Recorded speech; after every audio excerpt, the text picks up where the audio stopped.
Olá, bem-vindos! Estamos aqui de novo. Hoje o assunto é doença de Crohn, doença inflamatória do intestino. Para quem não me conhece, meu nome é Gustavo, eu sou fisioterapeuta e terapeuta emocional e já tratei mais de 9.000 pacientes até hoje, nesses 22 anos de tratamento. Tenho uma técnica minha que chama terapia sintrópica, que eu desenvolvi ao longo desses 23 anos, 23 anos aí, está completando. E também dou cursos nessa área de nova medicina germânica, da terapia sintrópica, etc. Certo? Então eu atendo meus pacientes aqui em Palmas, no Tocantins, presencialmente, e também por videoconferência. E o tema de hoje é a doença de Crohn.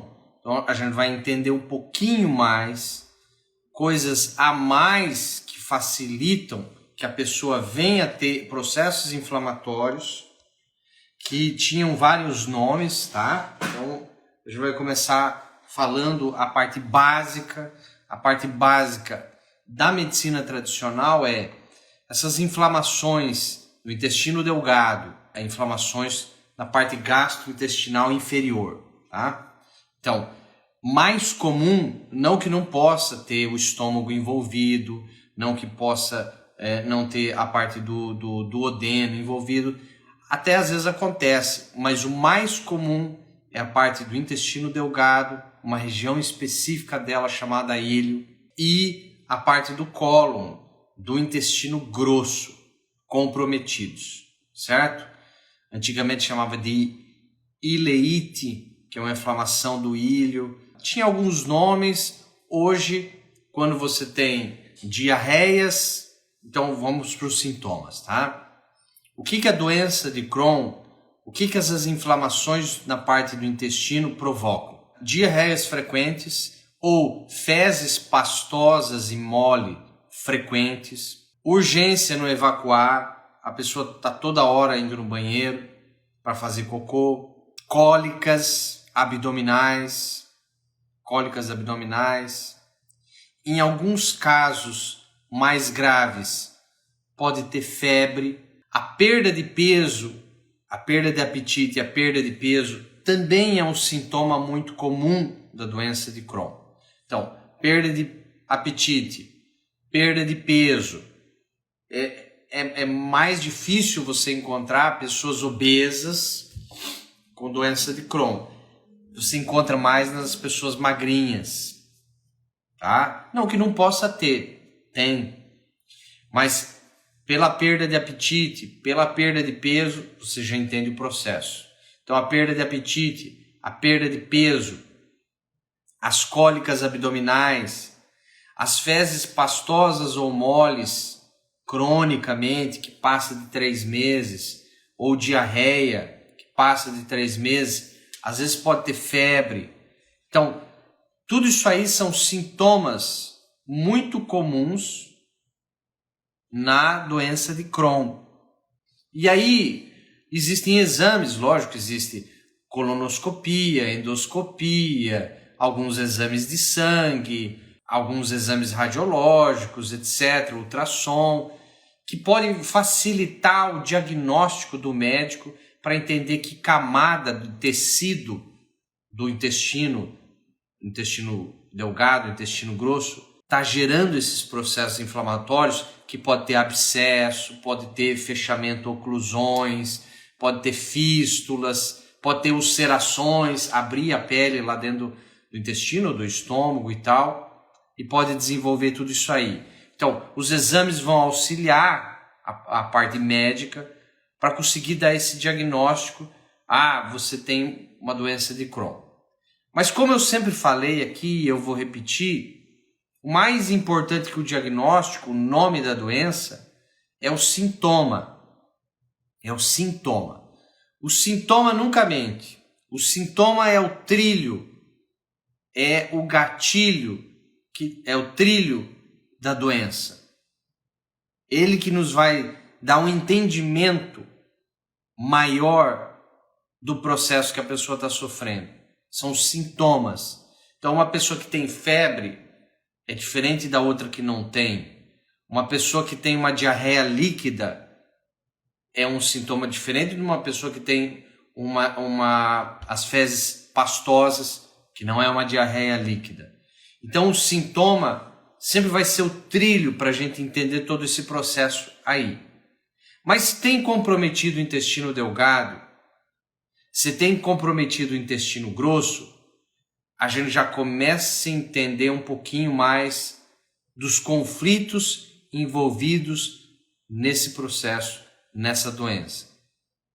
Todo o sistema gastrointestinal, para a gente entender esse chamado parque digestório, imagine como se fosse um parque de diversões. Tá? A entrada, você tem a boca, onde vai entrar o alimento, e ele vai ser digerido, absorvido, o que presta, o que não presta é eliminado. Todo mundo já entende essa lógica. Só que tem uma coisa, o sistema nervoso, o cérebro, ele precisa saber se esse alimento que está vindo de fora, a primeira coisa, ele é seguro ou não? Ele é tóxico ou ele é saudável? Ele é seguro para mim comer? Aquilo que eu estou colocando para dentro do meu corpo é digerível, é aceito? Então, o primeiro entendimento, quando você coloca na boca, você primeiro está aceitando o alimento, depois você vai começar a digerir o alimento, depois você começa a absorver e assimilar esse alimento. Mas o cérebro, muitas vezes, ele não entende algo que é virtual e ele acha que é real. O virtual e o real se confundem se tiver 3 coisas no cérebro. Se tiver imagem, se tiver som e se tiver um sentimento, o cérebro acha que é real. Então, se você está assistindo um filme de terror e você tem susto, você começa a suar as mãos, começa a te dar taquicardia, eu pergunto, o monstro está lá dentro da tua sala? Não. Ele é virtual, é um filme. Mas como é que você está tendo taquicardia? Como é que você está tendo suor na mão? Como é que o cérebro está entendendo que aquilo existe? Porque tem essas 3 coisas. Então, se você quiser resumir toda a psicologia, o alfabeto do sistema nervoso, do cérebro, tem 3 palavras: imagem, som e sentimento. Se você estiver vendo algo, escutando algo e sentindo uma emoção, o cérebro fala, aquilo é real. Se você fechar o olho, imaginar um limão, conseguir ouvir e escutar você chupando o limão e você começar a ter uma sensação, um sentimento do que é chupar um limão, você vai começar, a tua boca vai começar a aguar. Você vai começar a salivar na boca. Porque você tem imagem, você tem som e você tem um sentimento. Essas são as 3 palavras que fazem o cérebro entender que aquilo que você está vivenciando é algo real. Então o conflito que a pessoa vivencia, que vai gerar problema no sistema gastrointestinal, primeiro ele pode ser real ou ele pode ser virtual. Ele pode ser metafórico. Ele pode ser virtual. O que seria um conflito real, Gustavo? Um conflito real com comida. Você coloca uma comida na boca que você não consegue digerir ela. Isso é um conflito real com a comida. Agora, você pode vivenciar uma situação com uma pessoa que você não consegue digerir e aceitar. Aquilo que você está vivenciando com aquela pessoa. E cada órgão, o esôfago, o estômago, o fígado, o baço, a vesícula, o intestino delgado, o intestino grosso, todos eles têm uma função diferente e têm um impacto emocional diferente dependendo da tua vivência. Você entendeu? Dependendo da sua vivência. E na doença de Crohn, o que está ligado? A doença de Crohn também tem o não conseguir digerir, que é uma raiva leve. Então, 99% das pessoas que têm uma doença de Crohn, que têm esses sintomas da diarreia, que tem inflamação no intestino delgado, que tem o Crohn, 99% delas, primeiro, está num conflito de não aceitação, algo que ela não aceita, algo que ela não consegue aceitar, digerir. Quando você não aceita algo, a primeira emoção que vem à tona é raiva, porque eu não aceito, vivencio algo injusto, gera raiva. A raiva sempre vai vir de uma injustiça. A raiva sempre vem de algo que eu não aceito. Então, quando eu não aceito algo, eu gero raiva. Mas raiva pode dar problema no joelho, raiva pode dar problema no quadril, raiva pode dar problema na ATM. Por que o intestino? A gente já vai chegar lá. Então, a primeira emoção vivenciada pela pessoa é a não aceitação. Ela não aceita. Ela não aceita uma pessoa que ela vivenciou algo específico, ou duas ou mais pessoas que ela vem vivenciando. O Crohn, a doença de Crohn, a gente tem que entender que ela não começou agora com 20 anos de idade, que ela não começou agora com 30 anos de idade. Ah, Gustavo, mas eu não tinha cólica, eu não tinha diarreia, e de 2 anos para cá eu tenho e foi diagnosticado Crohn. Pois é, esse Crohn teu começou lá quando você, na tua primeira infância. Sempre é lá na primeira infância. Nunca começou aqui na vida adulta. Só que lá o teu pote ainda não estava cheio. O teu pote de conflitos imaginário, virtual, ele ainda não estava cheio. É só quando tem a gota d'água que enche, que explode, que vem os sintomas à tona. Não é lá no início, você entendeu? Você precisa, segundo o Dr. Hammer da Nova Medicina Germânica, você precisa pelo menos 2 grandes conflitos para começar a ter sintoma. Um primeiro evento não faz sintoma. Então você tem que ter eles. E normalmente começou eles lá na primeira infância, antes dos 10 anos de idade. Então o que a pessoa vivenciou? E o que ela está vivenciando para encher esse pote dela? A primeira coisa é não aceitação, é algo injusto, é algo que ela não aceita. A segunda emoção envolvida na doença de Crohn, algo sujo, nojento, desgostoso, repugnante. Por que algo sujo? Porque nós estamos numa conotação de sujeira, porque é intestino. A conotação do intestino delgado, a conotação do intestino grosso é eliminar algo que não presta. Você entendeu? É eliminar algo que não presta. Algo sujo, nojento, desgostoso, tóxico, que eu não necessito mais, que eu tenho que ser eliminado. Então, quando você vivencia algo sujo, nojento, desgostoso, repugnante, asqueroso, você está num contexto de intestinos, intestino delgado, intestino grosso. Quando você não consegue perdoar alguém, pode acontecer tudo, mas isso eu não perdoo. Isso eu não aceito mesmo. Quando a pessoa vivencia uma mágoa profunda, com falta de perdão, onde ela não aceita de jeito nenhum aquilo impacta sobre o intestino delgado. Então vocês estão me acompanhando? Vamos lá. Todo parque digestório, sistema gastrointestinal, ele tem que reconhecer aquilo de fora, se aquilo é seguro ou não. Quando aquilo não é seguro e vivencia algo dramático, você começa não aceitando. Isso eu não consigo aceitar, engolir, digerir. Quando chega no intestino, você já tem um contexto de não aceitação. É algo que você vivenciou dramático, inesperado, inusitado, que tirou o teu chão, que você vivenciou segundos.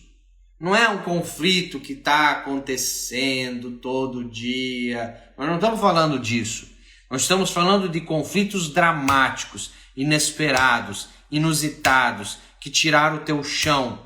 Algo que você ouviu e escutou, algo que você viu e enxergou, que você não aceitou, que vivenciou raiva. Se você tem uma conotação de sujeira, ele impacta sobre o intestino, algo sujo, nojento, desgostoso, asqueroso, insuportável. Algo asqueroso, insuportável, nojento, sujo. Ele vai impactar sobre o intestino. Ele pode formar pus. Toda vez que você tem pus no corpo, um abscesso, um furúnculo, uma acne, uma ferida que fica com pus. O pus tem uma conotação de algo sujo, nojento, desgostoso que você vivencia. Do ponto de vista de conflito emocional biológico. Tá? No ponto de vista de conflito emocional biológico. Então nós temos o conflito de não aceitação, com raiva, com algo sujo, nojento, desgostoso. Qual outra coisa que pode impactar dentro disso, da doença de Crohn? Um conflito relacionado à falta ou medo de faltar. Falta ou medo de faltar, principalmente quando a gente entra em sobrevivência. Dinheiro, comida. Dinheiro, comida, bens materiais. Dinheiro, comida, bens materiais. Falta, medo de faltar. Quando você tem falta, medo de faltar, você pode ter constipação. Porque o cérebro entende que não pode faltar. Aí ele segura. Ele retém. Certo? A diarreia pode ter duas conotações. A diarreia pode ter uma conotação de querer eliminar algo sujo, nojento, desgostoso. A diarreia pode ter uma conotação de medo. Medo. Por isso que tem gente que tem diarreia depois de um grande choque com medo. Só que sempre tem algo sujo, nojento, desgostoso, asqueroso, insuportável por detrás do contexto. Tá? Por isso que é intestino. Então, não aceitação com raiva, conflito de sujeira, nojo, um conflito relacionado a falta ou medo de faltar e perder. Não é de uma pessoa morrer. A não ser que essa pessoa que morre, que pode morrer ou que morreu, te sustentava. Então, o medo de faltar aqui é faltar comida, é faltar dinheiro para comprar comida. Nós estamos falando de digestão, de sobrevivência. Quando mexe com sobrevivência, mexe com os órgãos gastrointestinais mais importantes. Então, quando tem medo de faltar, medo de passar fome, medo de faltar bens materiais, comida, você pode também ter um impacto e tá dentro da doença de Crohn. Você vê que não é uma emoção só, por isso que ela é tão difícil de tratar. E ela é difícil de tratar mesmo. Porque primeiro ela não começou na fase adulta, como eu falei. Segundo, não é um conflito específico, único. É um conflito múltiplo. Certo? É um conflito múltiplo, que envolve vários contextos, vários momentos e vários tipos de padrão emocional. Certo? E onde a gente encontra isso, Gustavo? O gatilho está com quem? É com pai, é com mãe, é com irmãos, é com esposo, é com esposa. Geralmente é família, tá? A doença de Crohn, mais de 80% das vezes, o gatilho, não a causa, o gatilho envolve pessoas do próprio clã, da família. Normalmente uma das duas, ou pai ou mãe. Dificilmente é as duas. Raro, eu nunca encontrei, tá? Eu nunca encontrei. Se alguém já pegou algum livro francês ou alemão que viu alguma coisa sobre nova medicina germânica ou algo parecido na linha da nova medicina germânica, eu não estou falando do livro O Corpo Fala, dos livros da Cristina Cairo, não esses que são holísticos, que focam na medicina chinesa, ayurveda, de filosofia. Não estou falando desse, eu estou falando em biologia.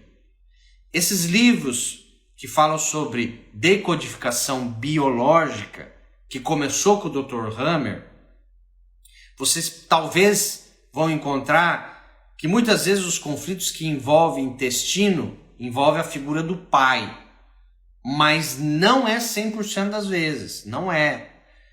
E nos meus pacientes que eu tratei até hoje de Crohn, a maioria foram conflitos com a mãe, não foram com o pai. Por mais que está escrito em alguns livros que intestino tem a ver com conflitos com o pai, a gente nunca pode levar ao pé da letra.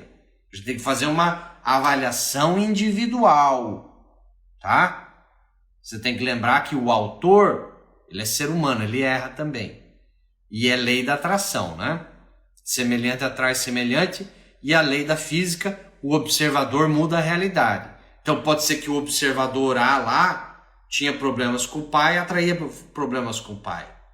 E os exemplos de casa dele atraía exemplos do pai, porque é física quântica. E a gente tem que lembrar isso. Por isso que determinismo, isso é sempre isso, não é legal. A gente tem que abrir a mente para entender que pode ser outra coisa também, tá? Por isso que é importante a avaliação. Mas nos casos que eu atendi, a maioria deles tem a ver com conflitos envolvendo algo ruim com a mãe. Algo ruim com a mãe. Não é falta de mãe, é algo ruim com a mãe. Num exemplo desse, que eu atendi, a menina, a mãe brigava, agredia fisicamente, xingava o pai, agredia o pai, tentou se matar na frente da filha, etc, etc, etc. Então ela vivenciou muito esses conflitos com a mãe, xingando o pai, a mãe batendo no pai, a mãe fazendo escândalo, a mãe tentando se matar, etc, etc. Eu não estou falando, repito aqui, que é sempre com a mãe.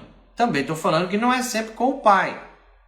Então, o gatilho, você tem que ver, mas ele está dentro da família.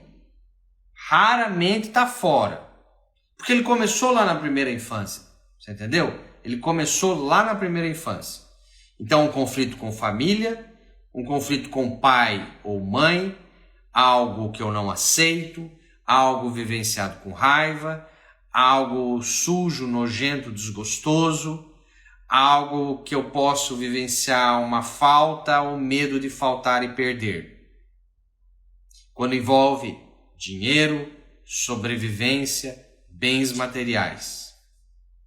Certo? Qual outros exemplos que eu já tratei? Bullying. Bullying sofrido na escola, que antigamente nem se falava disso, que é os amiguinhos, os colegas rebaixar a pessoa. Se a vivência, a percepção do menino ou da menina for de algo vivenciado com raiva, algo nojento e sujo, algo que eu quero eliminar de nojento e sujo, vivenciado com raiva, que eu não aceito, que eu não consigo absorver, vai impactar sobre o intestino. Você entendeu? Então a gente tem que ficar atento, quem é pai, quem é mãe, ou ainda quem lembra da própria infância e adolescência. Muitas vezes o bullying pode gerar depois na fase adulta, que nunca é raro dar os sintomas logo na primeira infância, ele vai começar lá na fase adulta, os sintomas que depois vai ser diagnosticado ou pode ser diagnosticado como Crohn. Beleza?